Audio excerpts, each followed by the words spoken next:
Hello, Cancer. Welcome to the Plaid Sheep Oracle. I think that your reading is going to be really deep, and we'll see how it comes out. I'm not entirely sure what's going to come out. I mean, I see the general message, but I have the feeling that as we go, more things than I've seen will come out. Anyway,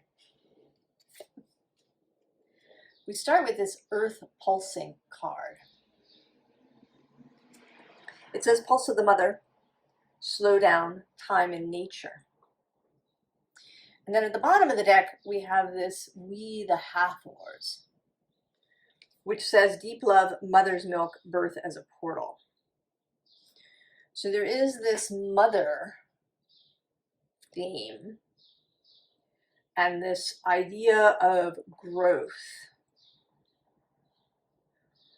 And I want to say that something is going to grow out of you. Right? You're lying here on this ground, and that something is going to grow through you.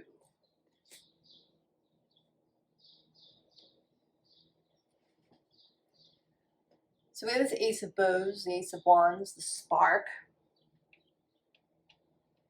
And then at the bottom of the deck is this Eight of Bows, Hearthfire. And the first thing I thought before I'd even turned over this card or had any sense of what was going on, there was this idea that this Eight of Bows was something happening below the surface. And it was, right, some sort of contribution, elements coming together below the surface that would, right, assist this Ace of Bows in coming up. Right, compost in the soil that assists the seed to crack open and grow.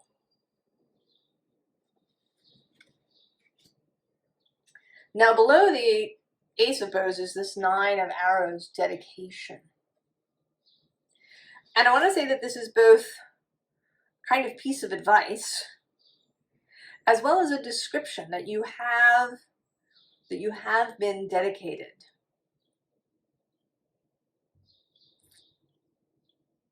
To something. It may be your own growth, your own expansion, your own life, to the life force of yourself. Or there may be some particular thing that you've been dedicated to. And that this is important, this dedication, this consistent application.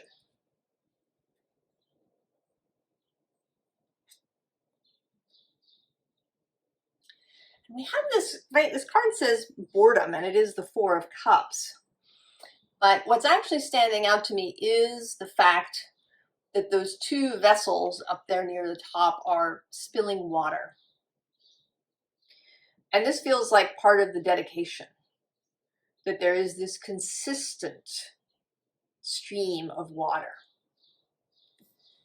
Right, it's kind of here too in this card. This consistent stream, this dedicated, I really don't like to use the word work because I think it's way more than that. And I don't really have a word for it. This devotion, discipleship.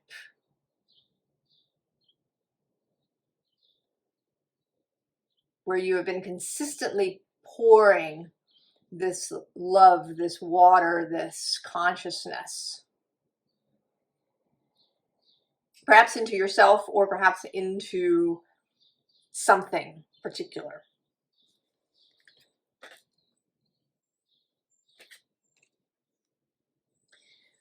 And then interestingly, this card, Guardian, is the devil in this deck. And it's about having to pass through something, right? You have to pass the Guardian in order to continue on your way. And this could be, if we think about it as an underworld journey, it could be in both directions. That you initially have to pass the Guardian and show your seriousness, that you mean it, that you have this dedication, that he can let you go into the dark because you really mean it. And then when you come back, that you have to show that you've spent enough time in this process to leave.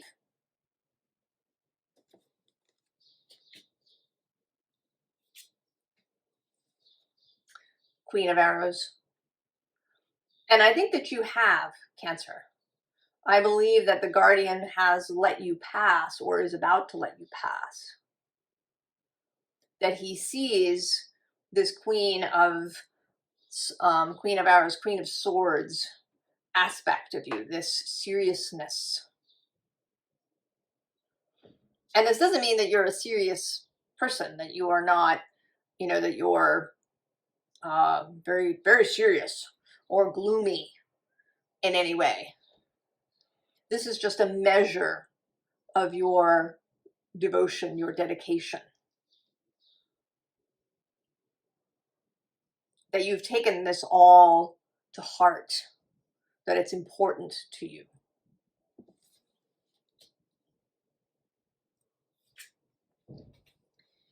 And that now you kind of come to a new phase.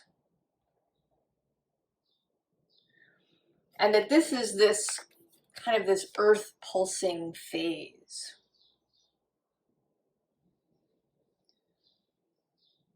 That you've learned about yourself. You've come to understand who you are, what turns you on, what turns you off. You've learned to care for yourself. To care for yourself first, to be interested first in your own well-being, and then in others. That you pour out from this knowing place. And now that you have gotten here, some sort of new earthy phase is happening.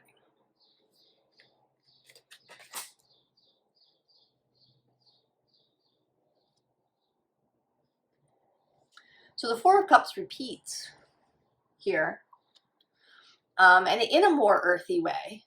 And this isn't feeling like the usual Four of Cups today. This card has been coming through in various ways recently. And today it just seems like more of this. But involving the heart, because it is a Cups card.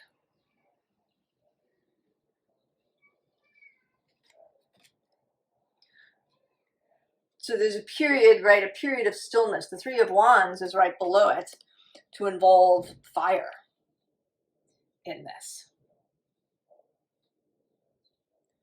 So if you include the Queen of Arrows, we have earth, air, fire, and water happening here. There is a kind of magician feel to that. That you are combining things. And that your aim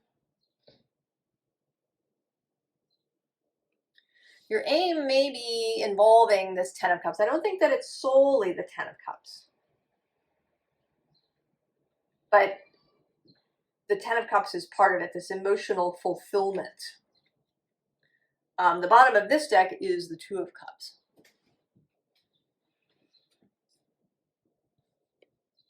And this is speaking about this combining of the elements, and about love. That love is an important piece of this. Whether we're talking about your whole life and how you feel about your whole life, or whether it's some particular thing. It might be a child that you are wanting to have. It might be something that you're building. I don't know, I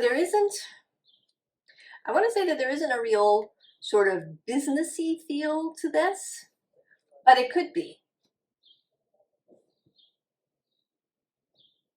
It could be that there is, or that a business will come out of it eventually, but that is kind of not its initial purpose. You know, you haven't sat down and like written a business plan and you know, made all these decisions and thought about cash flow and these. That has not come yet. It may come later if this is a business that we're talking about. But at the moment, there's a real sense of something organic, right? Of a living thing that is going to grow out of you.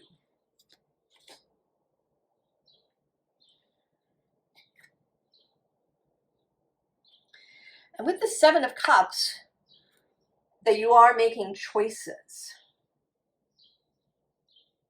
That you're making choices.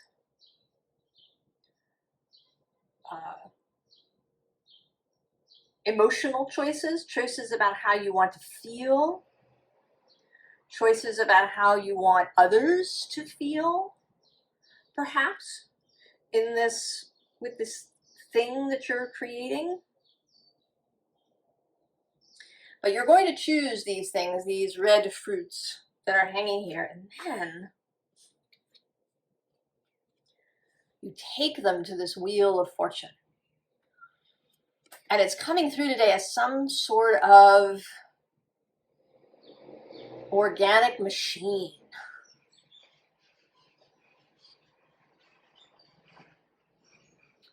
Like, you know, maybe it is the quantum realm. It makes me think a little bit of, if you read Terry Pratchett and you read the books about the wizards in the Discworld. One of the wizards builds this sort of thinking computer that he calls Hex. And Hex is much more than he appears to be. So, right, that's sort of, that there is, right, like some sort of living thing, living, I don't want to call it a machine, it's like a living system that you place these fruits that you've chosen into.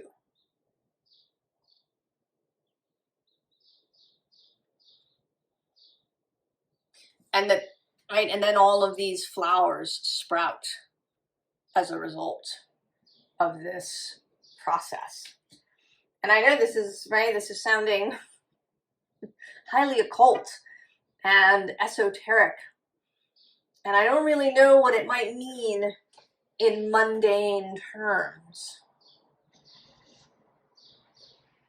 But perhaps you will know. This may be one of those readings where I don't know, where it will mean something quite different to different people. But in this nature of the organic system, of something growing out of you being a conduit, a vessel for this growth.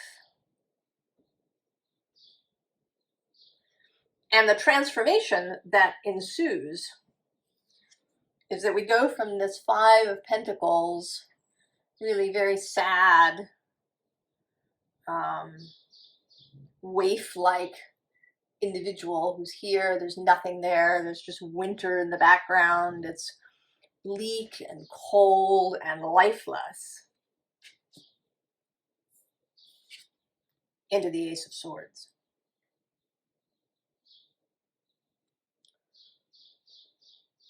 Into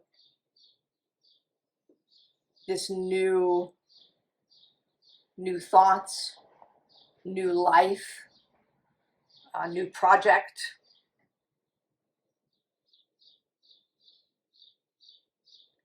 And also, if you've been with the channel for a little bit, you know how I feel about red. And when figures are dressed in red, right, that you've gone and put your red dress on. And I'm actually wearing a red dress as I sit here and read this. And that is that red is about passion and love and fertility. Right? It's a power color, a color of vibrancy. I think a color of magic, of power, of stability too, is the root chakra element. But here, the Hierophant here wears red in the Waite-Smith Tarot. Actually, in the Thoth Tarot, the Hermit wears red. And in this Italian fortune deck, Fortuna has a red scarf that she's wearing. So fortune, love, passion, eros are all about the red. Right? So we go from that lifeless winter feeling to this red of spring and summer, of heat, of fire.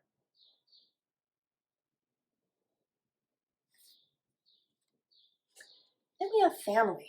There really is a decent chance that somebody, at least, is wanting to have a child in here. Because there is this family card. But also this sense that whatever this is that is growing out of you is going to be of great benefit to those that you care about. They don't have to be your blood relations. They can be whoever you consider family in your life. Whoever your pack is. At the base of this deck is the Phoenix, is transmutation.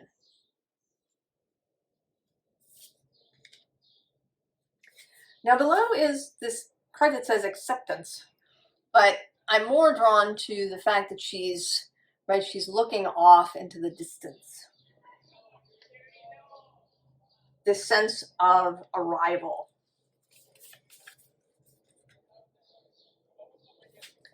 And then we do have change.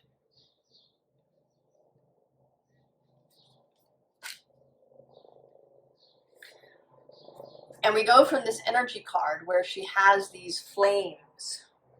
I want to say that these are the same individual. She's stepped out now with flames in each hand. And that this is part of the creational process.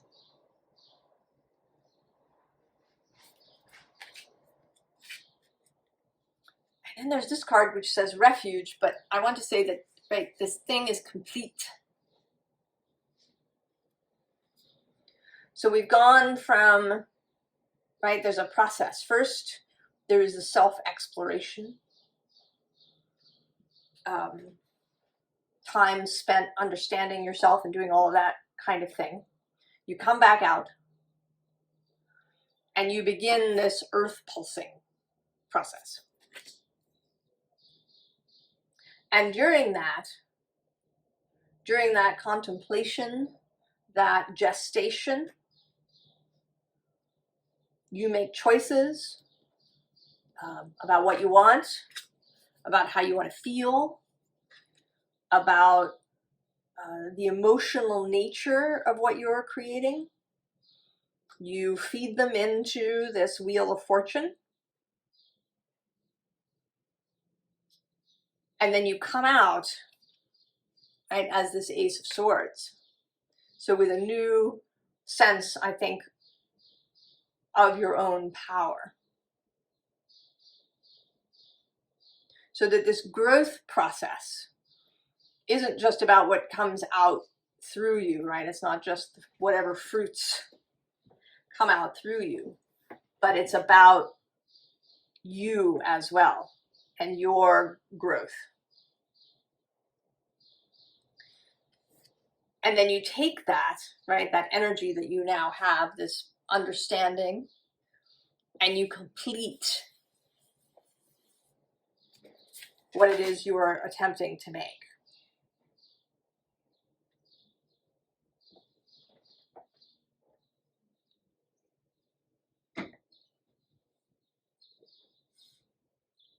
Now, the cards that came out in this were sort of interesting. The Deep, Dark, and Dangerous Oracle wanted to come out, and that sort of surprised me. But I feel like this is kind of a summary of what this change actually is, from this kind of Five of Pentacles to this Ace of Swords feeling.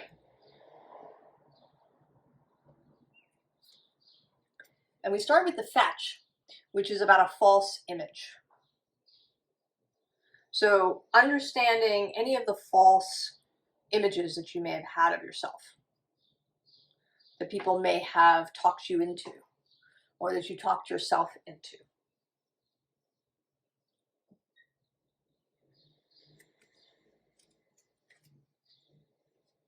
At the bottom of the deck is the Selkie, which says freedom.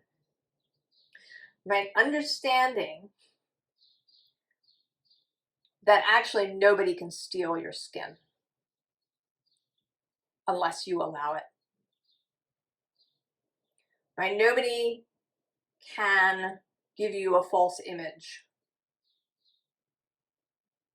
now unless you allow it. Now, when you were little, you didn't really have choices, right? You felt like you needed to stay attached to the family you had then, whoever they were. And there may have been no malice involved. They may have done all the very best that they could and loved you very much. But it, you know, you ended up in a cage of some kind, right? Your skin got stolen. In these stories of the Selkie and the wolf skin and the fox skin and these things, there is this theme, among others, of a wildness that's taken away and hidden. And that can be self-determination, knowing your own mind, being free with all of your gifts. And you are now understanding that nobody can take your skin. And that you actually don't have to take your skin off completely in order to, be among people. You can belong in your skin. You don't have to remove it in order to fit in.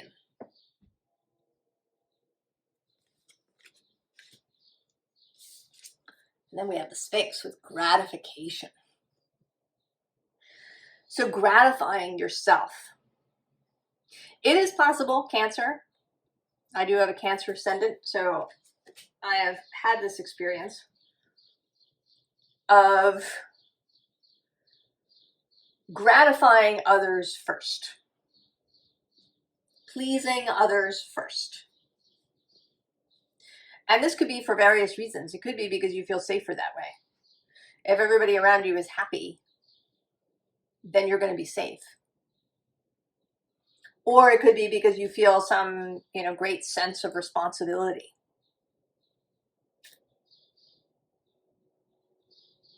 That you need to do this. Or it could just be what you were taught, right? That you were supposed to take care of other people. That was your job. Or you learned it, right, from one of your parents who always took care of everybody first.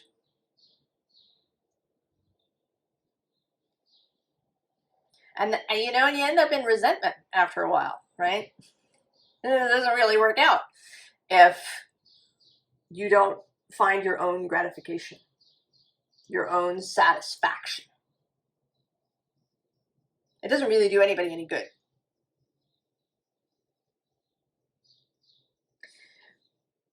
And so then we got a few more cards from another deck. And that is this establishment. 10 of Pentacles. Right? What came before? All of these things that may have been sitting like a weight on you. And you really, right, you came to understand that during this journey that you made. And because you were able to let go of that, to step out of that, to be this Queen of Swords and have discernment about what is yours and what is not, right? Where are you responsible and where are you not? This weight is lifted. And the 3 cards that sort of end up there are the King of Wands with leadership, the King of Swords with authority. So having authority of yourself over your own life, over your choices, choosing things because you know they are the right thing. Not because somebody else told you or you have some, you know, sense of loyalty to a past system. And then the 7 of Cups. Choices.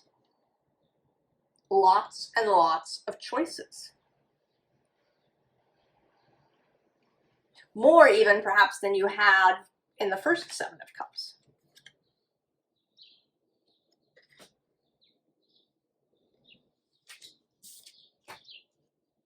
Advice. The Star. Keep pouring. Keep pouring. Keep pouring the love. Keep pouring your passion, your interest, your dedication. Keep pouring.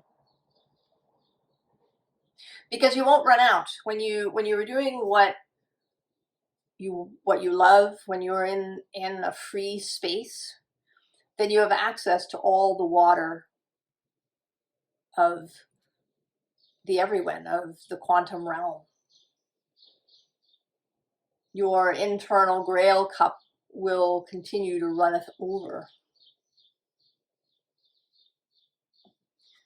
The bottom of the deck is the 9 of Pentacles. Repeating, and this time, right, you're out of this process. You are now in charge of your own realm, right? You are fully, whatever this is that is growing out of you, it is there. It has arrived. It may not be static. It may grow in other new ways, right? If it is a child, it's certainly going to grow. But it has reached, it's kind of reached a state of completion where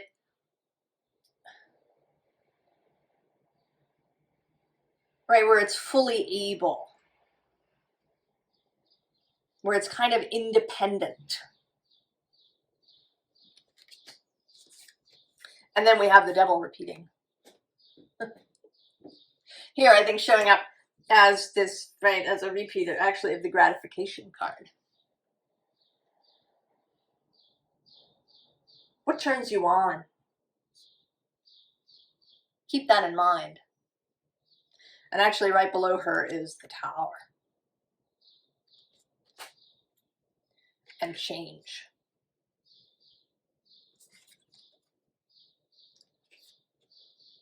So we have Temperance, more pouring. More pouring. And here it's almost as if Right here in the Star, you're actively pouring. And in Temperance, maybe this is actually you being filled, right? So that as the Star, right, you pour your dedication, you follow your Star. And then as Temperance, when you are in a peaceful state, the fact that you know to moderate your life, that you're not, burning the candle at both ends, that you have moderation on how much you exert yourself, that you take time to nurture yourself, that water will be poured into you as well.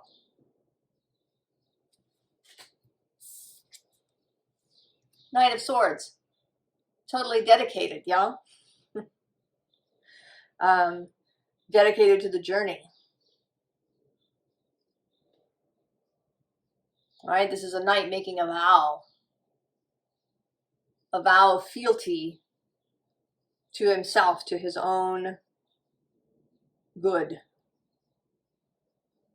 and to whatever it is that he's growing. King of Swords, personal authority. Keeping that personal authority. Knowing that you know your own mind. You know. You may even know more than you think you do. The Knight of Swords has actually come up in readings, personal readings, as me knowing more than I think I do. That at times, what I believe is my own thought is actually, messages coming from source, right? It's differentiating, learning to really feel and know what are downloads and what are internal ideas and knowings. And having that authority, having that trust in yourself. And then the Ace of Wands repeats. We started with it and now we end with it. So this is not a final thing. It's only the beginning. It's the first incarnation, perhaps, of something. And that there will be more later. That there will be new sparks, new seeds, right, that rise up through you. And there may be something here about a magical practice too. And this coming through, I'm recording it on the day of the new moon, May 7th. I don't know exactly when I'll release it. We'll find out.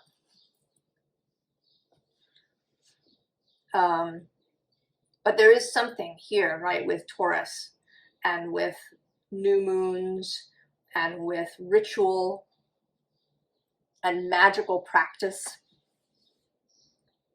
that there may be something here about literally engaging in a magical practice where you perhaps envision something growing out of you. Imagine yourself as the vessel.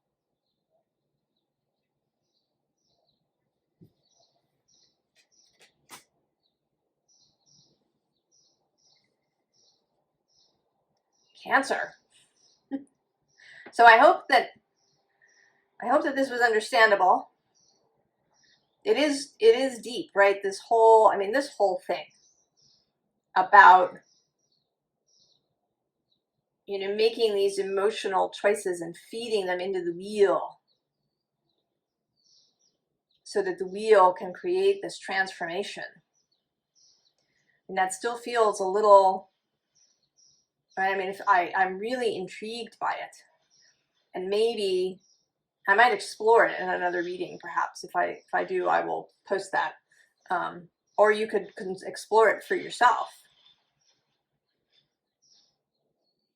you know, kind of what that means in a mundane way. I mean, that too may be some sort of magical ritual that you engage in.